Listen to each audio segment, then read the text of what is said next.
Welcome back, ladies and gents, for episode 5. I think we're at now of the Wheel of Fortune Football Manager version.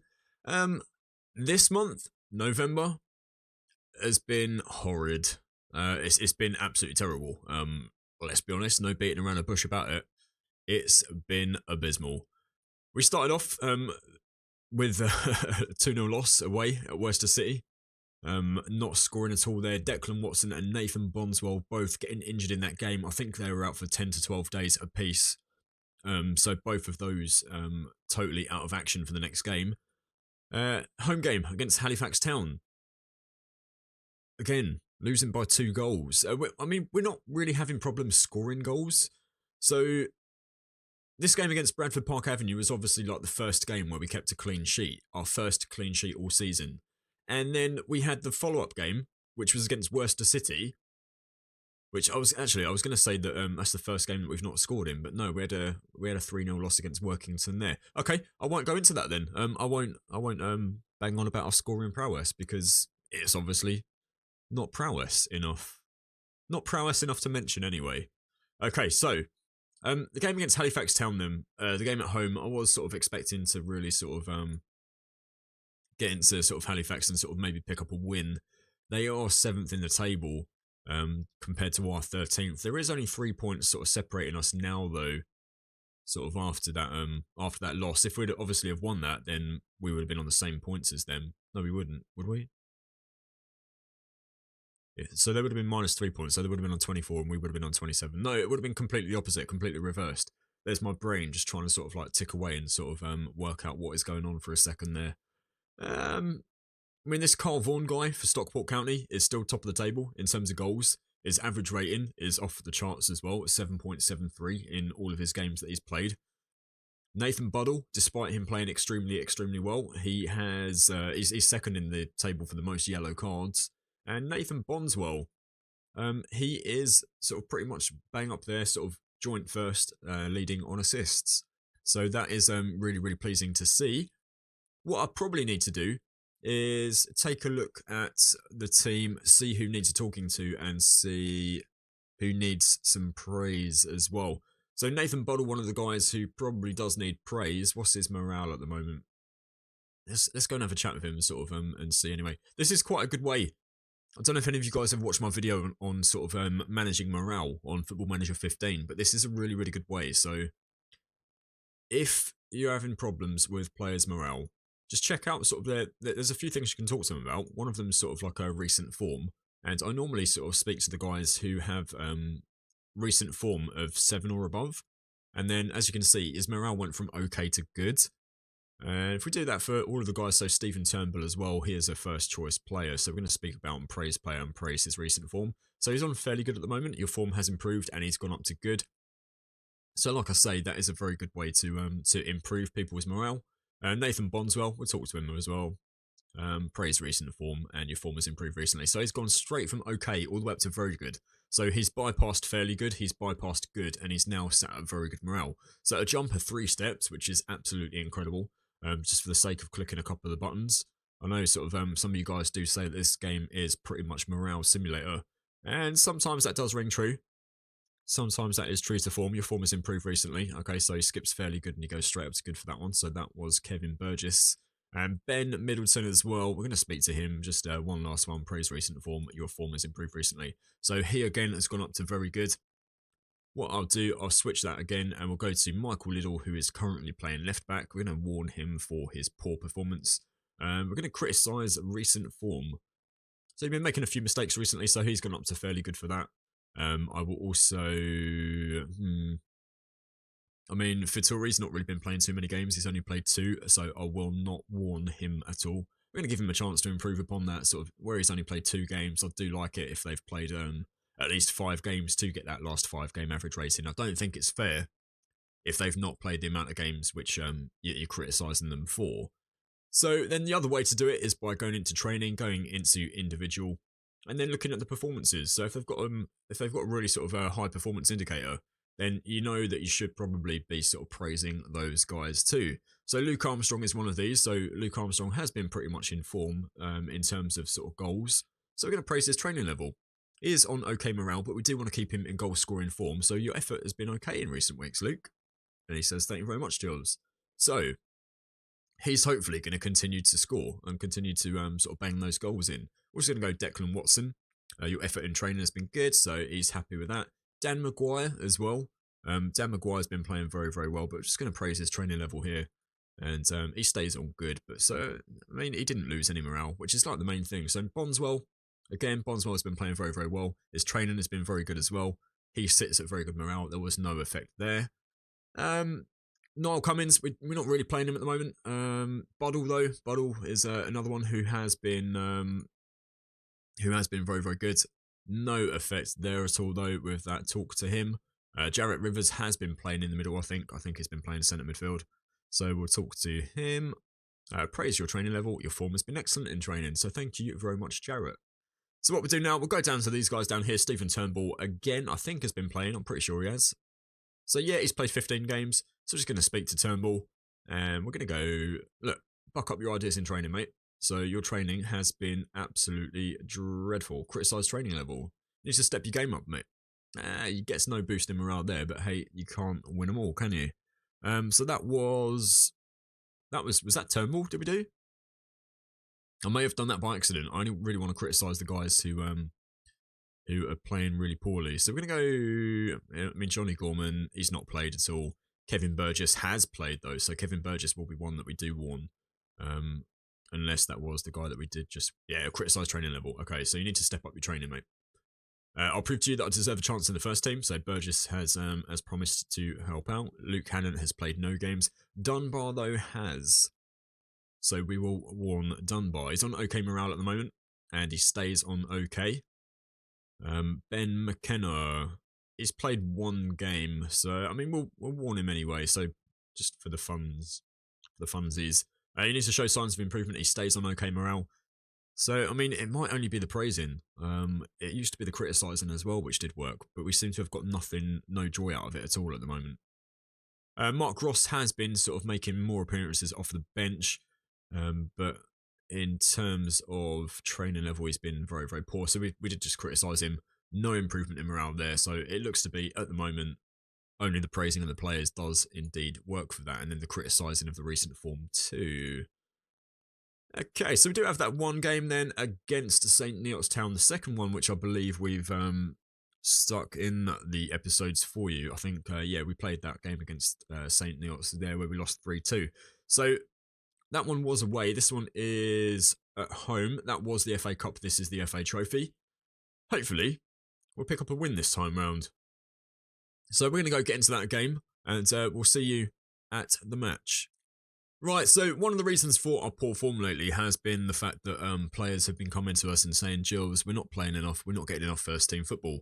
And that's largely due to the squad size that we have. We have an incredibly large squad at the moment. Mainly I did it so that we had players and we had cover and enough squad depth to sort of get through this season. But I think it's probably a little bit too big. That's what she said, but yeah, we're not here to debate that. So yeah, in terms of sort of this game, the players which have been playing due to sort of wanting and needing promises to be fulfilled. So El Faturi, I'm looking at you, along with Adam McHugh, because he is the goalkeeper who was, I mean, as bad as Sam Ramsbottom is, or has been for us, saying that, he's not even been too bad, average rating of 6.81. I mean, he's had his moments. But in terms of his play for us so far, Adam McHugh was a lot worse. So we're going to run with this squad. So Sam Ramsbottom, Ben Middleton, Nathan Buddle, Kevin Burgess, Michael Liddell, Jarrett Rivers, Stephen Turnbull, Declan Watson, Nathan Bonswell, Dan Maguire, and Luke Armstrong are the pairing that we're going to use up top. Sam Ramsbottom is the only one with pretty bad morale. I say pretty bad, his morale is on okay. Everyone else is pretty decent morale-wise, so we should be looking to win the game. I'd be very, very surprised if we didn't. Considering that St. Neots are below us in the league system. I said that last time round though, didn't I? But we have been in poor form, so we're just going to say we need better results, guys. We need to buck your ideas up and start chalking up these wins. Okay, right, so we're playing our home tactic for this one. We've been doing a little bit better away recently, I think. The counter-attacking sort of winger tactic that we're using has seemed to pan out a little bit better than what our control formation has so far. So an early, is that a corner? It is a corner. Yeah, I was going to say, like, if that wasn't a corner, what's the linesman doing? I like this, just sort of these, just one random guy by himself in the crowd on a little bit of a day out. Was he he's got to be a away fan, isn't he? An away fan. So a goal in the first minute then, and that is Buddle, his third goal of the season. Like I say, Buddle is our centre back, and he has been heavily in form recently. He's been playing extremely, extremely well, and is just the cherry on top of the cake. We've had 100% possession, although saying that, it's just dropped now because it's moved on to the next highlight. So we're on 59, 60% of possession. Maguire can't quite thread the ball into the side of the net, or into the goal there. He does hit the side netting, but we do get another corner very early on. So we've got St. Neots on the back foot straight away, which is good. Maguire, our striker, back out to the wing to Rivers. Just takes his time with it and then does whip across him, but it's poor. It goes along the floor and straight into the hands of Wright. So St. Neots now have a free kick. Leverington into the area. Croft with his head on the ball and Ramsbottom collects. Well played, sir. Like his pink gloves. Matches his purple shirt. Oh, interception from Turnbull. Armstrong then. Out to Bondswell on the wing. I think Bondswell has been doing very, very well lately. Commentators cursing all that he loses the ball as soon as I say that, but still, regardless, he's been doing alright. That is one of the poorest efforts I've seen for a long time. But anyway, it's quite pleasing to see that we've had 3 attempts on goal, or three shots rather. One has been on goal, or one has been off target, and the other one has been blocked. Two block shots now though. It's doing alright though. Can't really complain so far. So Jack North picking up a yellow card for St. Neots. Is that right? Am I saying that correctly, by the way? I'm not entirely sure. Maybe somebody, one of you guys in the comments can let me know if I'm saying that correctly. I probably won't need to say it again this season, to be fair. I think this is one of those weird and wonderful times where we've been drawn against the same team in the cup twice in 2 different cups. So they're not in the same league as us, so we shouldn't have to worry about them again. Not that I'm really worrying about them right now, to be fair, being 1-0 up. We should be should have enough about us to sort of see this through. I mean, the possession-wise, we're doing it incredibly, incredibly well. One of the best sort of possession performances in a long while. Right, out to Liddell on that left-hand side. Liddell, what has he got for us? Oh, maybe nothing at all. It's just that standard sort of kick-off highlight. I think the kickoff highlights, they're quite annoying, to be fair. I don't think they should be there. Like if you click sort of to start the second half or whatever, or start the first half, I don't think the kickoff highlights should be there. I mean, what's it even highlighting? Not entirely sure. Okay, so approaching the 60-minute mark, and we're still 1-0 to the good. We do have a corner. Liddell whips it in. Turnbull with his head on the ball to Burgess. And I would have thought Buddle would have sort of swiped at that. He'd have an attempt there. He had a chance to sort of get on the end of it, but no. Close, but no cigar. So another attempt now for us, I believe. Maguire out to Turnbull. Turnbull getting sort of shrouded out by the referee and then crowded out by the St. Neots defence. Burgess back out to Bondswell on the wing. Bondswell then to Turnbull. Turnbull, what can he conjure up? He passed out to the left-hand side, a little overlapping, and whips in the ball. Armstrong onto the end of it, and Armstrong scores. So 2-0 to Blythe. And it looks as though we may be qualifying for the next round. So he runs off in celebration there. Well played to you.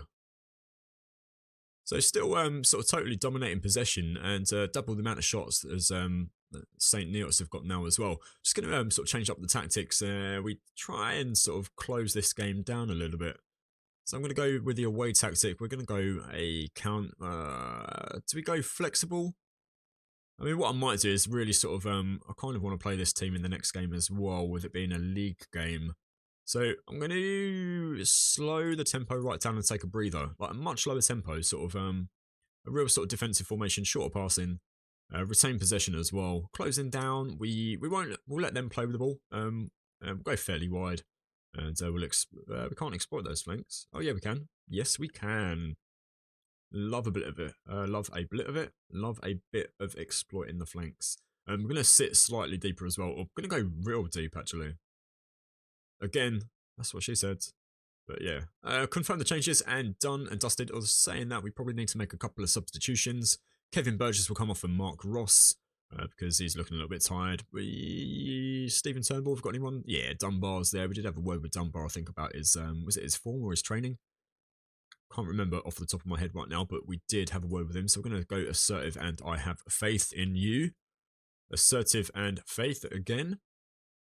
So we've got 18 minutes to close out with this tactic, just to sort of try and prevent them, although they are stepping forward off the wall.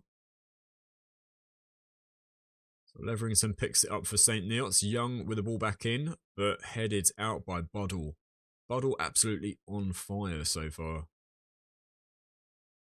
Alright, Young with the ball into Hot. Barnett out wide. Collett McCartney back out by Ross. Young, Edwards looking for something to do with it. Back to Barnett. Barnett threads it through to Ball, and Ramsbottom cannot get there. Ball with the ball in the back of the net. And James Ball with his 13th goal of the season for St. Neots Town. That's Blythe 2, St. Neots 1. 10 minutes to go then. It's going to tell the team to concentrate. We don't want to be doing anything silly for these last couple of minutes. Especially considering what happened the last time we played these guys. We did lose 3-2 that game. So a corner really late on then. Leverington with the ball in. Dunbar with a clearance. And that is full time. Blythe do go through. We do win 2-1. And that's a fantastic result right there. So I'm going to go passionate about that one. Well done, lads. That was a good win for us. Continue to the post-match analysis. In terms of possession, we had 61% possession overall. They had 13 shots to their 10. And equal 5 on target each. But we did maximum efficiency there, or efficiency far, far better than St. Neots anyway, because we put the ball in the net twice. Which was twice the amount that they did. So we're going to skip ahead to the 1st of December. Hopefully December's will has more of a Christmas present feel to us than the last will. Or the last wills, actually, because we've had 4 bad ones so far, haven't we? So schedule-wise... yeah, so it'll be 1, 2, 3, 4, 5, 6 games in December to get through, which I think is double the amount of November. So 1, 2, 3 in November and 6 in December. So a jam-packed fixture schedule for December then. So like I say, we're going to skip ahead to the 1st of December, and then we're going to come back and we're going to spin that wheel. Okay, so here we are for December's wheel. Like I've said all episode long, I really do hope that this will was a little bit kinder to us. 'Tis the season to be jolly, so on and so forth. So hopefully Santa has a little present for us on the wheel this time round. If he doesn't, then honestly, I don't know how much worse it can get for Blythe. Torrid time so far. So let's spin the wheel and see what it has in store for us. Off it goes round and round and round. Slowing down a little bit now.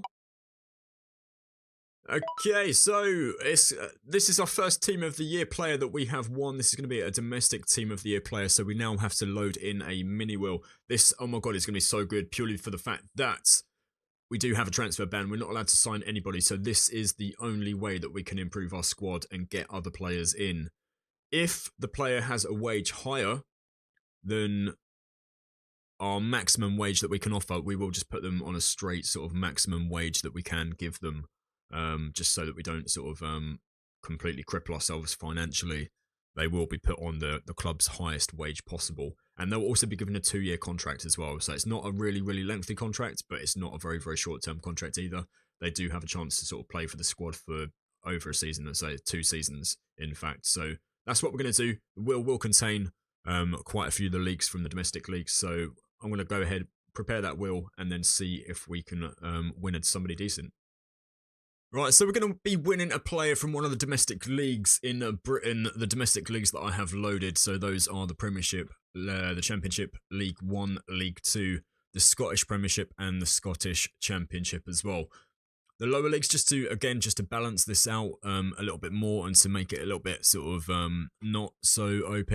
I have made it so that there are sort of more slots for League 2 than there are for League 1, and more slots for League 1 than there are for the Championship, so on and so forth. So the Premiership, the Premier League, is the one with the least amount of slots on there. There is only one slot for the Premier League. So let's spin the wheel and see which league we're going to be winning a player from.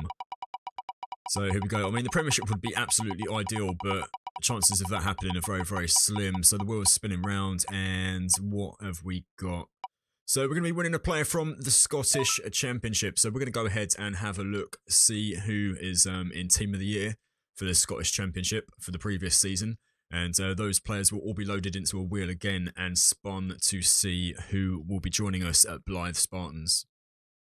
Okay, so here's the Scottish Championship. We're about to have a look and see sort of who made it into Team of the Year. Here we go. So Danny Rogers was the goalkeeper. So Danny Rogers, he plays for Aberdeen. He's valued at 400,000. So he would definitely move Sam Ramsbottom out of the team. I think, to be honest, I think any of these players that we do manage to win will shift out the guys currently in the team.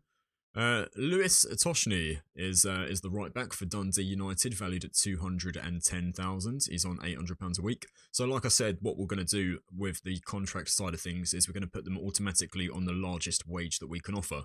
Now, the largest wage that we can offer at the moment is £575,000 a week. Not £575,000 a week, £575 a week. £575,000 a week for a Conference North side would absolutely cripple them. Okay, so Paul Hanlon is the centre-back, so he's valued at £525,000. Got some sort of really good mental stats there.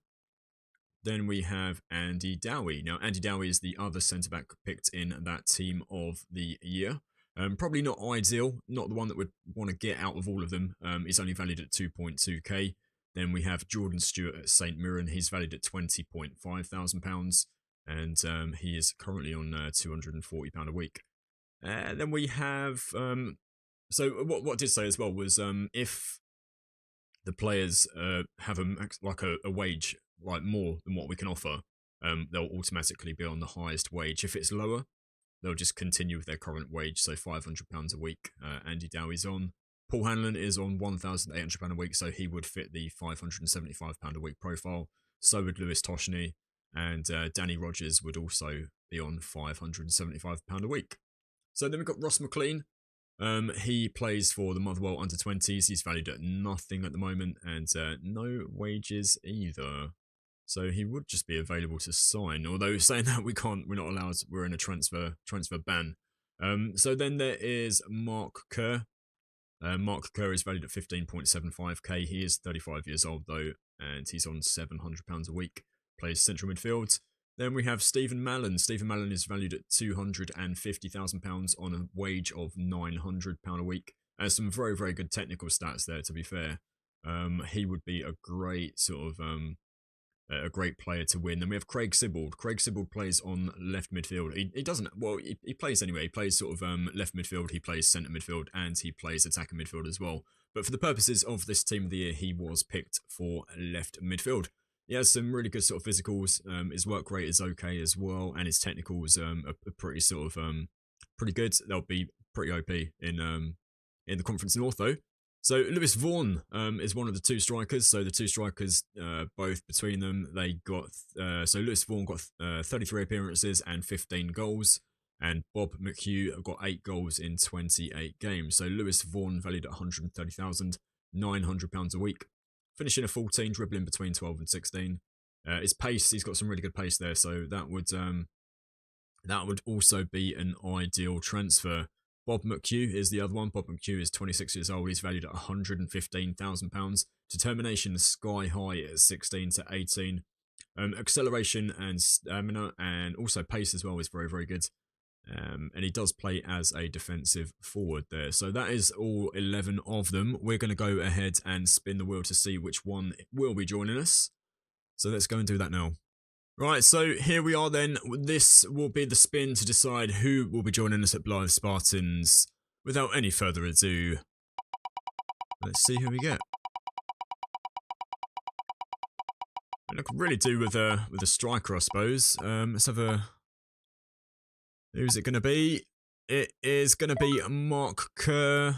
Right, let's go and check, see who Mark Kerr was. Okay, so we're back in the team screen, and Mark Kerr was the guy who was 35, valued at 15.75k. So we have got a better player, somebody who is a little bit better than what we've currently got, but also he is 35 years old. So we will move him to our club. I believe you do it like this. So move to my club, set a transfer fee, so the transfer fee will be 0. And he now plays for Blythe Spartans. I will need to edit the contract there. So Mark Kerr, he is with us now. And if I go to... where can we do that? Start editing, maybe? Is it? Stop editing? Edit club contract details. Okay, here we go. So it was £575 a week, and it was for 2 years, wasn't it? So we are currently in 2000. Well, I'll do that quickly. So we're currently in 2017. So he will be contracted until the 1st of December 2019. So edit club contract details. So we're going to go 1st of December. Right at the bottom, 2019. 1st of December. There we go. So he is now with us for 2 years. And like I say, he is better than what we've got. And this was the only way that we could get another player in. And hopefully, as you can see there, sort of 5-star current ability for us. He is by far and away our best player. So yeah, hopefully he can do a job for us. So you will find out in the next episode if indeed he has done a job for us. Thank you once again for watching the episode. Thank you once again for any kind of support on the channel. Don't forget to drop a like on the video, and don't forget to subscribe if you haven't already, and go follow me over at twitch.tv/JulesMinnow as well. So once again, thanks, and we will see you in another episode.